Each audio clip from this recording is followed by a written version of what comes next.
All right.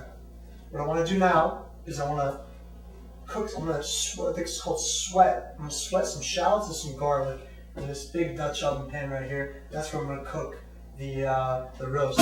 So again, this is like a very highly garlicky, flavorful dish. So take my garlic, mince it along with some shallots, and all shallots are is it's really almost a mix between garlic and onions, and they're not as quite as powerful as garlic is, and they have a little bit more pungency than onions do. So they're really a great kind of a vegetable. And not many people know how to use them, but you know, if you don't want the strength that the garlic gives, you really can use shallots in the same utility as you would the garlic. So take my garlic, take the shallots. It's really like an onion when you look at it. Take it, kind of slice it so you can get off the peel. Take off your peel, and you have a nice rose purplish color.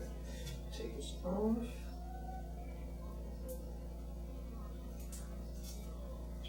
And I'm just going to do a quick mince right here. I'm not going to use the whole shallot. You don't have to use the whole thing.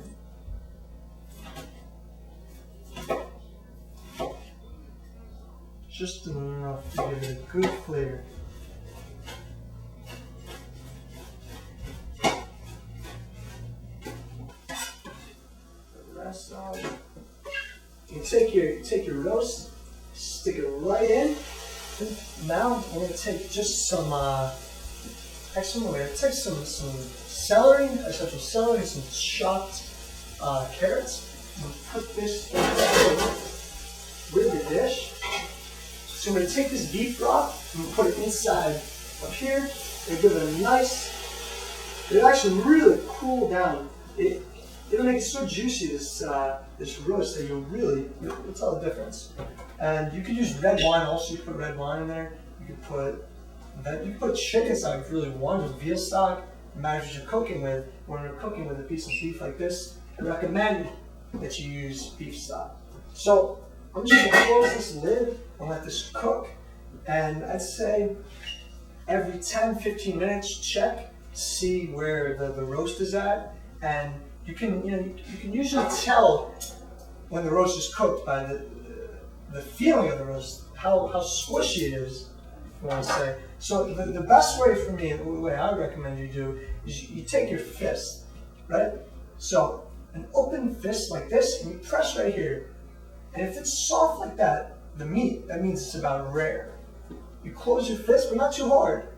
You got it right about like this, that's about medium. And if you really make a strong fist, and it's hard as hell, that's well done. So I don't personally like well done, but you know, some people do. So I'm gonna let this cook for about 10-15 minutes, then check it, let it cook. In total, it'll be about an hour cooking.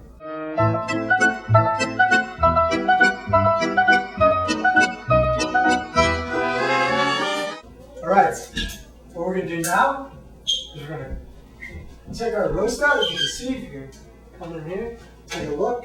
The roast is almost done.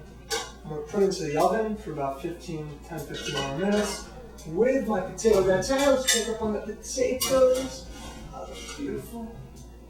And we're going to get a look at these. Take a look. These are cooking, a nice even distribution of potato. A little brown on top, and I actually want them to be pretty brown on top.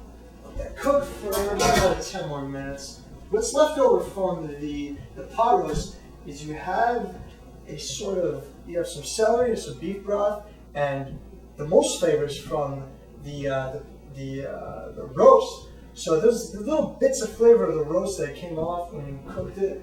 This sauce right here. I'm gonna take some more beef broth, and I'm gonna put about half a cup to, I would say half a cup more.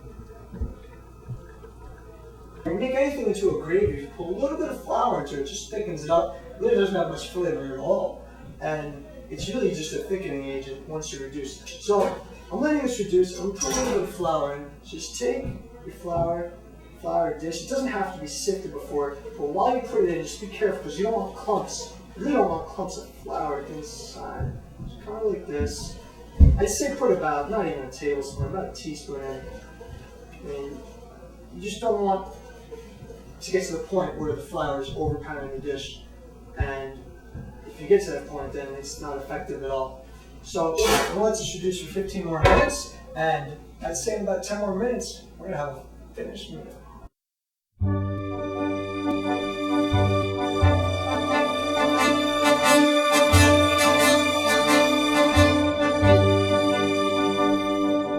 Non, rien de rien. Non, je ne regrette rien. Ni le bien qu'on m'a fait, ni le mal, tout ça m'est bien égal.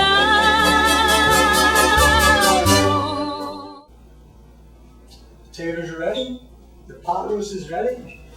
Let's take a look. Potatoes look good. Brown, beautiful top, nice coloring. Let's right on the table right here. Potatoes, as you can see, completely done. They're just done. They're great. And look at how the even texture. You put the cream in. I bet these sit for about 5 minutes, 5-10 minutes. Same with the roast. You always do that. You always let the roast sit. And let the juices flow, because it's been in the oven. The heat's been making the juices flow and whatnot. So you want it to even out and have it be a nice, even piece of meat. So what I'm gonna do is I've also got a sauce that I'm making, a sort of demi-glace gravy, so to speak. And you don't want to eat the strings, so you want to cut the strings off first. And what I'm going to do is just to roast the garlic. So I'm just going to take a few cuts. And you can see the herbs inside, and the garlic, the shallots, everything. Completely infused. I say this is about medium rare right now. That's how I like my meat. Completely done. This meat's completely done. Great. Afraid to be generous.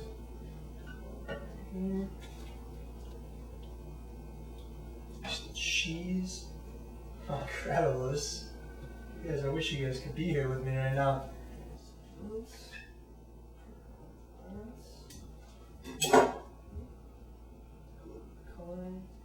Got some fresh herbs right here.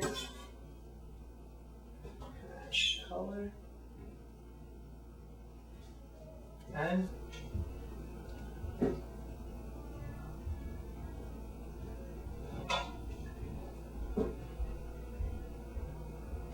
alright. This, my friend, is a pot roast and potato gratin dinner. Hope you enjoyed. Hope you had a good time with me. I thoroughly enjoyed this. And I hope you expect more episodes to come, because there'll be more. I'm going to explore every facet of cooking that I can think of. Any technique, any questions or comments you have, email to jacobsa2@union.edu. Love to hear from you. I hope you enjoyed, and take it easy. See you next time. While I'm watching every nigga watching me closely. My shit is butter for the bread, they wanna toast me. I keep my head, both of them where they supposed to be. Holes will get you sidetracked and clap from close feet. I don't sleep, I'm tired, I feel wired like codeine. These days a brother battle with Miami from 4 fiends away. My clean